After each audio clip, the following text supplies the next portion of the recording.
इतना नहीं हिलाओ ताकि वो देखने वाले के लिए परेशानी ना हो, बस नीचे करो।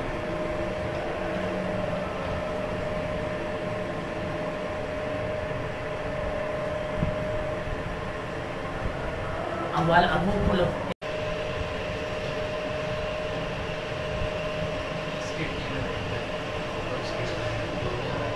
बाहर से देख रहे हैं ना, बाहर से कोई आ तो नहीं रहा।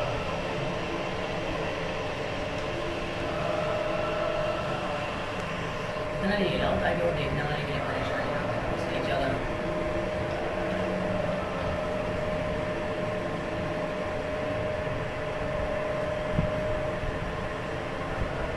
अब वो खोलो।